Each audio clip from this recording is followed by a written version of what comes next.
La délégation interministérielle à la lutte contre le racisme, l'antisémitisme et la haine anti-LGBT, la Maison familiale rurale de Pont-de-Vel et Radio Aléo présentent le podcast Antillennes des élèves de terminale Bac Pro Service aux personnes et au territoire.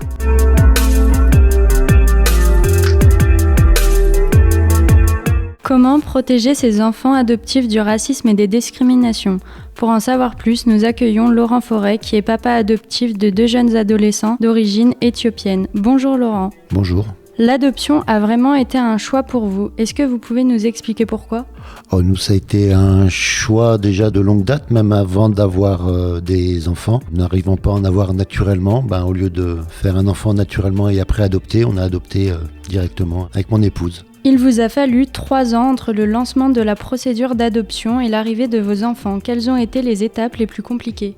Alors 3 ans, c'est surtout toute une procédure qu'on a besoin de faire auprès du conseil départemental, donc avec une demande d'agrément. Donc après, il y a une enquête, il y a des questionnaires, etc., où le conseil départemental et les assistantes sociales du département regardent si on est apte à adopter. Il y a des critères pour pouvoir adopter, il n'y en a pas pour avoir des enfants, mais pour pouvoir adopter, il y a besoin de remplir certaines conditions. Et après, il y a aussi 2 formes d'adoption, il y a celle des pupilles de la nation, donc français, et puis aussi on peut se tourner vers l'international, mais là c'est moins encadré, en tout cas c'est fait avec soit d'autres structures, mais pas directement avec le conseil départemental de Saône-et-Loire. Donc c'est pour ça que c'est relativement long, puisque le temps de mener les enquêtes, que les commissions se rassemblent, etc. Il a fallu 2 ans, je crois, et demi avant d'obtenir l'agrément. Et après, ça nous a permis de nous tourner vers une association, une structure, qui a accepté notre dossier. Donc là, il y a encore une nouvelle enquête pour savoir si cette association veut bien en fait porter notre dossier pour l'adoption internationale. Et vous pouvez nous donner des exemples de critères pour l'adoption ?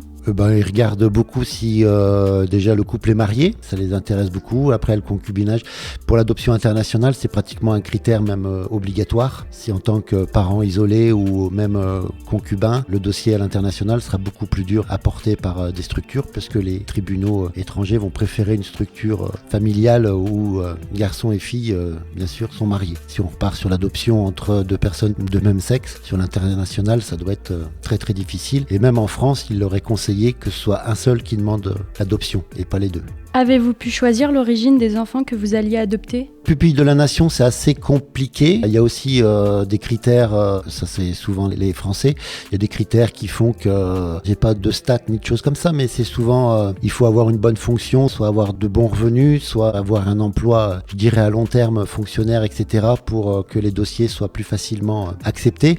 Sur l'international, là c'est un peu en gros le choix de la structure associative qui va porter le dossier, qui sont plus ou moins en lien avec des pays étrangers, comme nous, les AEM, les Amis des Enfants du Monde, étaient en lien avec l'Éthiopie. C'est pour ça que nous, on est partis sur l'Éthiopie. On n'avait pas, nous, de critères d'un pays pour adopter les enfants. Vous avez adopté 2 frères de 2 et 6 ans. C'était une volonté ? Disons qu'on voulait plutôt 2 enfants, et puis un, parce que c'était déjà un choix pour nous de ne pas avoir un enfant unique. Et puis pour eux, on avait réfléchi aussi que ça serait peut-être plus facile de se retrouver, entre guillemets, déracinés, s'ils étaient 2, de se retrouver en France. Donc s'ils avaient un repère avec quelqu'un qui venait de leur pays et qui pouvait discuter ensemble. Donc c'est pour ça que l'on était partis sur 2 enfants. Vous avez ramené vos enfants en France en janvier 2008. Quels ont été les plus grands changements par rapport à leur mode de vie en Éthiopie ? L'Éthiopie, c'est vraiment un pays assez difficile. En plus, le plus grand venait du sud de l'Éthiopie, où il y avait pas mal de conflits entre tribus, entre villages, etc. Il était entouré de violences assez régulièrement. De toute façon, toute sa famille, en tout cas éthiopienne, était décédée, donc de maladies, mais aussi 2 de ses frères dans des bagarres ou des guerres entre villages, etc. Et il avait 6 ans et demi, donc il se souvenait de tout ça, lui. Et il se souvient avoir, comme il dit, enterré toute sa famille. Donc avant de partir, donc Sodo, c'est sa grand-mère qui était encore en vie, qui avait 63 ans quand elle l'a emmené à l'orphelinat. Alors 63 ans, ça paraît pas très très vieux, mais l'espérance de vie à l'époque en Éthiopie était de 48 ans. Donc elle faisait partie des personnes très très âgées, et donc elle savait qu'elle n'avait plus assez de temps pour encore continuer à s'occuper d'elle, de lui, et puis les moyens financiers aussi qui n'étaient pas suffisants. Donc c'est pour ça qu'ils sont partis tous les 2 à pied jusqu'à l'orphelinat à Addis Abeba. Donc ça faisait je sais plus 200 km ou des choses comme ça.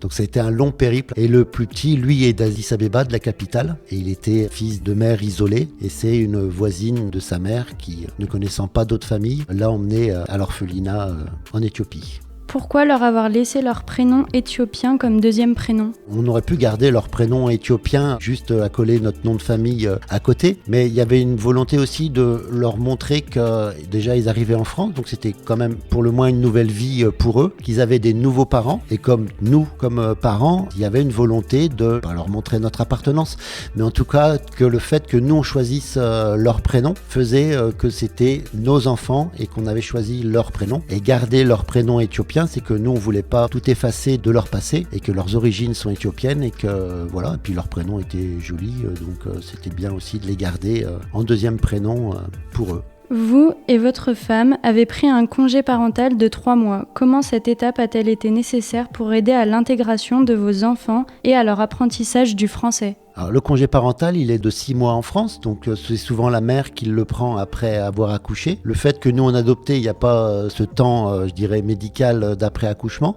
Le congé parental, c'est pour ça qu'on l'avait divisé par 2. Ça nous a permis pendant 3 mois d'avoir une structure familiale très serrée, très soudée. Et puis on vivait 24/24 avec les enfants. Donc ça leur a permis déjà de ne pas se retrouver seuls à des moments ou des choses comme ça, où ils auraient pu avoir peur. J'ai un souvenir qui me revient, c'est que quand on est parti d'avion d'Éthiopie en France. Dans l'avion, j'étais à côté du plus grand et il s'était endormi, donc moi j'en ai profité pour aller aux toilettes, sauf qu'il s'est réveillé entre-temps et pour lui ça a été 5-6 minutes de panique complète de se retrouver tout seul dans l'avion, alors que voilà, c'était juste une absence de tout petit. C'est pour ça que le fait de resserrer et de vivre comme ça tous les 4 pendant 3 mois, ça a soudé un petit peu les liens qu'il pouvait y avoir, ça a créé bien sûr les liens entre lui et son frère, parce que quand ils sont arrivés, ils ne parlaient pas un mot de français, donc les seuls moments où ils arrivaient à discuter, hormis avec nous par signe ou par des choses un petit peu très simples, c'était avec son petit frère où il causait éthiopien, etc. On peut dire que vous aviez toujours eu l'idée d'adopter. Est-ce que votre famille et vos proches vous ont toujours soutenu dans ce projet ? Ils nous ont soutenus. Est-ce qu'on en a vraiment parlé avant ? Je suis pas sûr qu'on ait demandé un assentiment avec la famille, etc. Nous, c'était notre projet, on l'a mené. Par la suite, on a été soutenus. La famille était très très heureuse de les accueillir aussi. Votre famille et vos proches ont-ils créé un lien facilement avec vos enfants ? Oui, très facilement, ouais. Dès leur arrivée, c'est-à-dire que normalement, on avait dit à la famille de ne pas venir à l'accueil, que nous, on voulait les ramener dans notre maison pour qu'ils s'acclimatent, etc. Mais il y avait tout le monde sur le quai de la gare à Mâcon. Mais voilà, non, mais ça s'est bien fait, ouais. Vos enfants ont été confrontés au racisme dès leur plus jeune âge. Quel genre de réflexion pouvait-on leur faire et dans quel contexte ? Mon premier souvenir de racisme avec les enfants, c'est ma première sortie dans les rues de Mâcon Centre, où j'avais les 2 enfants, un dans chaque main, donc ils parlaient pas en français encore eux. On a croisé une personne qui nous a fait la réflexion, enfin qui m'a fait la réflexion. Il n'y en a pas assez en France, faut aller les chercher ailleurs. Donc voilà, c'était direct, c'était la première sortie avec les ptios, donc mais après, que ce soit dans les centres aérés, que ce soit à l'école, pas trop. Ils ont pas trop souffert, en tout cas en primaire et maternelle. Dans les sports, dans les activités, ils sont confrontés assez régulièrement à ces phrases-là, quoi. Donc, quand ils étaient petits, voilà, t'es caca, t'es... C'est pour ça que nous, dès leur plus jeune âge, on leur a dit qu'en France, il y avait des racistes, il y avait des gens qui supportaient pas les différences. Ça servait à rien pour eux de partir en vrille ou de choses comme ça, et qu'ils allaient y être confrontés, et voilà. Donc, c'est pas forcément l'indifférence qu'on leur disait, mais de pas essayer de prendre tout ça pour eux, qu'ils soient, un petit peu sur pas un piédestal, mais en tout cas de position haute, d'indifférence par rapport à ce genre de réflexion gratuite, facile, etc. Ils ont réussi à rester indifférents à ces... Pour avoir vu certains matchs de rugby de mon fils, non, pas toujours.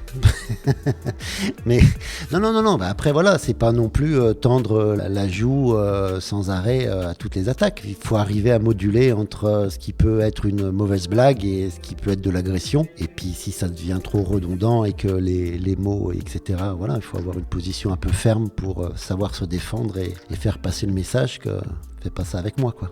En tant que papa, comment vivez-vous ce regard que l'on portait et que l'on porte peut-être toujours sur vos enfants ? Dès le début de l'adoption, quand on a su qu'on allait adopter des enfants d'un pays étranger et de couleur de surcroît, on savait qu'ils allaient être confrontés à ça. Donc la question, nous, on s'est posée en amont, c'est est-ce qu'on leur fait subir ça ou voilà. Il y a d'autres personnes en France qui le subissent régulièrement. Même si on regarde en Éthiopie, entre ethnies, il arrive aussi à y avoir du racisme ou des choses comme ça.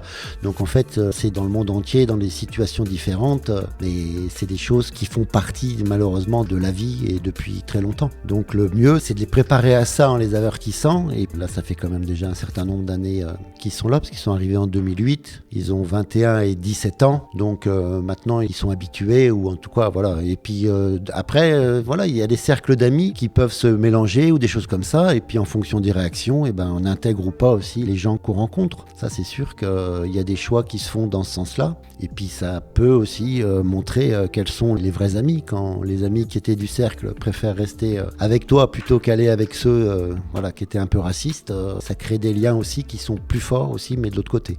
Vous avez trouvé important de préparer vos enfants à faire face au racisme. Quels conseils leur avez-vous donné ?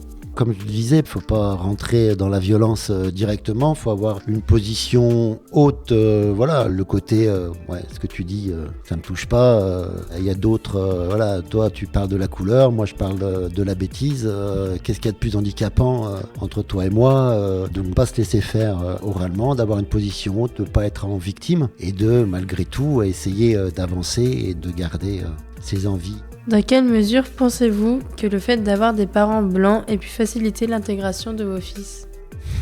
En tout cas, même nous qui avons des amis ou des connaissances, on sait qu'ils peuvent, un petit peu en discussion, en soirée, partir un petit peu sur des bords un petit peu extrêmes et racistes, vont très bien parler à nos enfants ou les accepter, etc. Parce qu'il y a le côté blanc qui joue. De l'autre côté, je vois pour le plus grand, il se fait aussi traiter de bounty, ou de bounty, ça veut dire parce qu'il est noir à l'extérieur et blanc à l'intérieur, parce que ses parents sont blancs. Lui, il prend des deux côtés en fait, mais ça a facilité pour certains côtés, ça dessert pour d'autres côtés. Et puis après, mine de rien, dans les inscriptions, dans les clubs ou les choses comme ça, quand vous êtes au bord du terrain, je pense que ça aide aussi à faire que les insultes un petit peu violentes ne se fassent pas, puisqu'il y a les parents qui sont derrière, ils sont blancs, donc ça peut être aussi dans ce sens-là. Depuis leur adoption, vos enfants sont-ils déjà retournés dans leur pays d'origine en Éthiopie ? Alors, pour l'instant, donc jusqu'à cette année ou fin de l'année dernière, le plus grand ne voulait pas du tout en entendre parler. Lui, même si on voulait faire un voyage en Afrique, tout ce qui était Afrique, il voulait pas y retourner. Donc, on n'est pas retourné en Afrique. Là, il commence un petit peu à changer d'avis et il retournerait bien en Éthiopie. Là, il faut voir aussi la situation politique en Éthiopie. Là, ça a l'air un petit peu de se calmer, donc il y aura peut-être possibilité d'envisager un voyage là-bas. Pour l'instant, il n'y a rien de fait, non. Ils y sont pas retournés. Le plus petit, lui, est plutôt intéressé depuis plus longtemps à y retourner, mais il faudrait qu'on y aille tous les quatre, quoi. Vos enfants sont-ils heureux de vivre ici en France avec vous ? Ils sont pas là pour répondre, mais je pense que oui. Ouais. Ça s'est fait naturellement. Ils nous l'ont dit assez vite qu'ils étaient contents d'être avec nous, contents qu'on soit leurs parents, donc ça fait toujours un petit peu bizarre quand un enfant vous dit ça. Et eux, l'avantage qu'ils ont eu, c'est qu'ils étaient orphelins, donc il n'y a pas eu d'abandon ni de choses comme ça. Donc c'est aussi plus facile de se construire avec une nouvelle famille quand on n'a pas derrière la tête l'idée de l'abandon. On peut confondre ça avec on m'a pris de chez mes parents, en fait ils me cherchent toujours, ou des choses comme ça. Tandis que là, l'avantage s'il y en a un, d'être orphelin et d'être adopté, c'est qu'on sait qu'il y a eu une rupture. Justement, l'acclimatation et l'intégration au sein de la nouvelle famille se fait plus facilement pour l'enfant. Nous remercions Laurent Forêt d'avoir répondu à nos questions. Si vous êtes confronté à du racisme, parlez-en ou contactez SOS Racisme. Merci. De rien.